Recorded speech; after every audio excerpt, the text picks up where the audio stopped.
प्राचीन काल में जब दो राजा या शत्रु लड़ते थे तो युद्ध के मैदान में सिर्फ तलवार, धनुष और भाले चलते थे।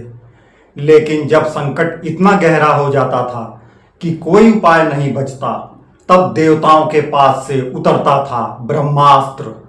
रामायण और महाभारत में इस अति शक्तिशाली और रहस्यमय हथियार का दिया गया विस्तृत विवरण इसे बाकी सभी अस्त्रों से अलग बनाता है।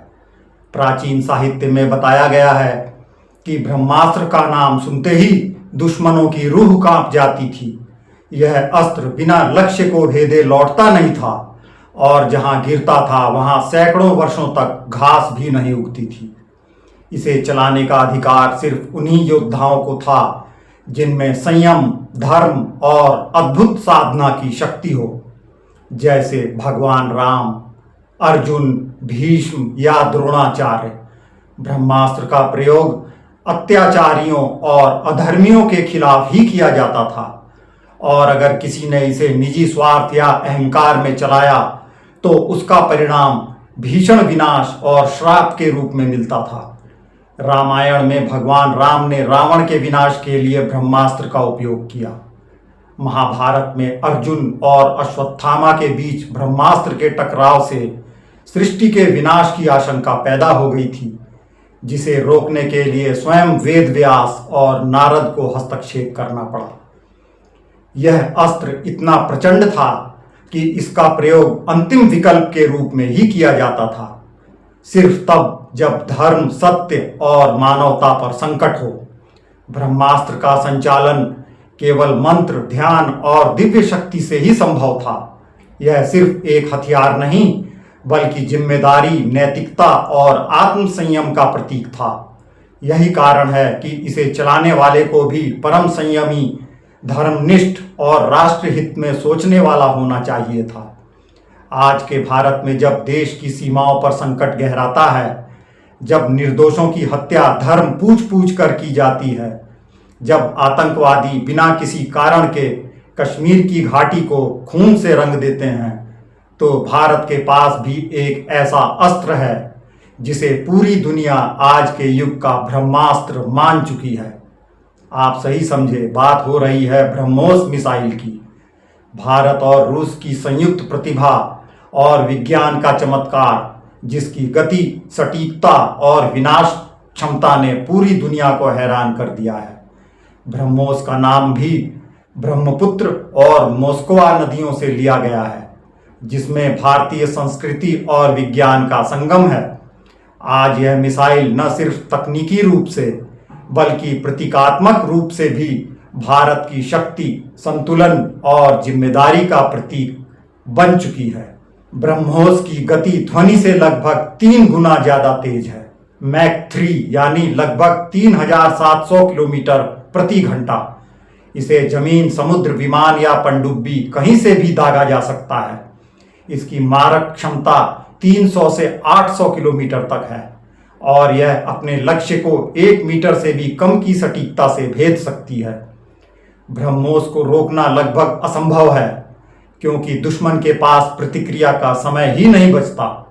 ऑपरेशन सिंदूर में जब पाकिस्तान ने कश्मीर के पहलगाम में निर्दोष पर्यटकों की हत्या कर घाटी को दहला दिया, तब भारत ने पहली बार ब्रह्मोस का इस्तेमाल कर पूरी दुनिया को संदेश दिया। यह सिर्फ जवाब नहीं बल्कि न्याय है। ऑपरेशन सिंदूर के दौरान प्रधानमंत्री मोदी के नेतृत्व में रणनीतिकारों, सलाहकारों, सेना, वायुसेना और नौसेना की संयुक्त टीम ने 15 ब्रह्मोस मिसाइलों से पाकिस्तान के हवाई ठिकानों और आतंकी अड्डों को पल भर में ध्वस्त कर दिया। यह कार्रवाई इतनी सटीक और तेज थी कि दुश्मन को संभलने का मौका तक नहीं मिला। ब्रह्मोस और ब्रह्मास्त्र में कई अद्भुत समानताएं हैं।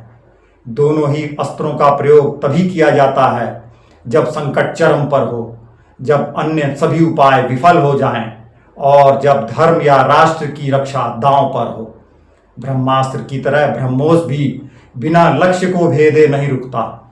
ब्रह्मास्त्र के लिए मंत्र साधना और संयम चाहिए था, तो ब्रह्मोस के लिए अत्याधुनिक तकनीक, प्रशिक्षण और जिम्मेदारी चाहिए। ब्रह्मास्त्र का प्रयोग धर्म की रक्षा के लिए किया जाता था। ब्रह्मोस का प्रयोग भी धर्म और राष्ट्र की आत्मरक्षा के लिए। दोनों ही अस्त्रों का संचालन उन्हीं के हाथों में सुरक्षित है जो संयम, विवेक और राष्ट्रहित को सर्वोपरि मानते हैं। आज प्रधानमंत्री मोदी और उनकी सेना की टीम उसी तरह जिम्मेदारी के साथ ब्रह्मोस का प्रयोग करती है जैसे प्राचीन काल में राम या अर्जुन ने ब्रह्मास्त्र का किया था। ब्रह्मास्त्र के बारे में कहा गया है कि इसका प्रयोग करने वाले को सृष्टि, प्रकृति और मानवता की रक्षा का संकल्प लेना होता था।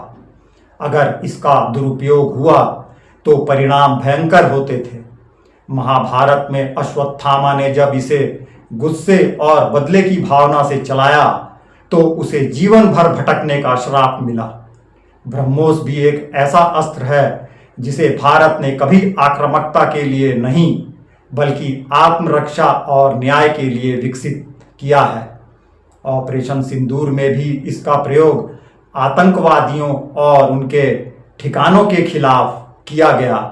नागरिक इलाकों को बचाते हुए सिर्फ उन ठिकानों को निशाना बनाया गया जहां से निर्दोषों की हत्या की साजिश रची गई थी। ब्रह्मोस की एक और बड़ी खासियत है, इसे जमीन, समुद्र, हवा यानी कहीं से भी लॉन्च किया जा सकता है। इसका अगला संस्करण ब्रह्मोस 2 मैक 6 से 7 की रफ्तार से दुश्मन को चौंका देगा। इसकी स्टील्थ तकनीक, फायर एंड फॉरगेट सिस्टम और अत्याधुनिक वारहेड इसे दुनिया की सबसे घातक मिसाइल बना देते हैं। ब्रह्मोस का हर परीक्षण, हर अपग्रेड भारत की वैज्ञानिक प्रतिभा और आत्मनिर्भरता का प्रतीक है। यह सिर्फ एक हथियार नहीं बल्कि भारत की सांस्कृतिक विरासत, वैज्ञानिक सोच और रणनीतिक दूरदर्शिता का जीवंत उदाहरण है। ब्रह्मास्त्र को चलाने के लिए जिस तरह साधना, संयम और दिव्य आज्ञा चाहिए थी, वैसे ही ब्रह्मोस के संचालन के लिए प्रधानमंत्री मोदी के नेतृत्व में सेना, वैज्ञानिक, इंजीनियर और रणनीतिकारों की पूरी टीम जिम्मेदारी के साथ काम करती है। यह टीम जानती है कि शक्ति का सही इस्तेमाल ही असली विजय है। ब्रह्मास्त्र की तरह ब्रह्मोस भी नियंत्रित शक्ति, नैतिक संयम और विवेक का प्रतीक बन गया है। इसका प्रयोग तभी किया गया जब देश की रक्षा और निर्दोषों की सुरक्षा दांव पर लगा दी गई। रामायण और महाभारत में ब्रह्मास्त्र का प्रयोग अत्याचारियों, राक्षसों और अधर्मियों के खिलाफ किया गया था।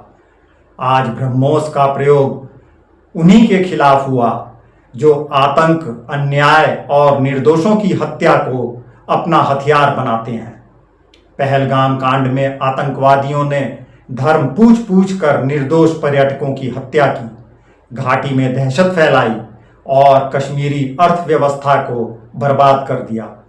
ऐसे समय में ब्रह्मोस का प्रयोग सिर्फ सैन्य कार्रवाई नहीं बल्कि न्याय, सुरक्षा और भरोसे का संदेश है कि भारत अपने नागरिकों और अपने धर्म, संस्कृति और मानवता की रक्षा के लिए किसी भी हद तक जा सकता है। आज पूरी दुनिया ब्रह्मोस की ताकत, सटीकता और गति की दीवानी हो गई है। दुनिया का हर देश चाहता है कि उसके पास भी ऐसा अस्त्र हो। ब्रह्मोस ने भारत को मिसाइल तकनीक में अग्रणी बना दिया है। वाकई यह सिर्फ एक हथियार नहीं बल्कि भारत की सांस्कृतिक पहचान, वैज्ञानिक सोच और वैश्विक रणनीतिक संतुलन का प्रतीक है। ब्रह्मोस की सफलता ने भारत की आत्मनिर्भरता, तकनीकी श्रेष्ठता और वैश्विक नेतृत्व को नई ऊंचाइयों पर पहुंचा दिया है। दोनों ही अस्त्रों में शक्ति, संतुलन और जिम्मेदारी का अद्भुत संगम है। ब्रह्मास्त्र का प्रयोग धर्म की रक्षा के लिए हुआ था तो ब्रह्मोस का प्रयोग भी उन्हीं ताकतों के खिलाफ किया गया जो धर्म, मानवता, शांति और निर्दोषों के जीवन को खतरे में डालते हैं। आज प्रधानमंत्री मोदी के नेतृत्व में भारत की सेना, वैज्ञानिक और रणनीतिकार जिस संयम, विवेक और जिम्मेदारी के साथ ब्रह्मोस का संचालन करते हैं, वह प्राचीन काल के ऋषियों और योद्धाओं की परंपरा का ही आधुनिक रूप है। यह कहानी सिर्फ दो अस्त्रों की नहीं, बल्कि भारत की सनातन परंपरा, वैज्ञानिक सोच और जिम्मेदार शक्ति की कहानी है।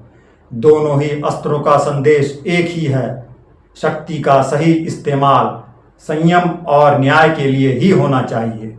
यही भारत की असली पहचान है, जहां ब्रह्मास्त्र और ब्रह्मोस दोनों का प्रयोग सिर्फ और सिर्फ अत्याचारियों, आतंकवादियों और अधर्मियों के खिलाफ मानवता की रक्षा के लिए किया जाता है।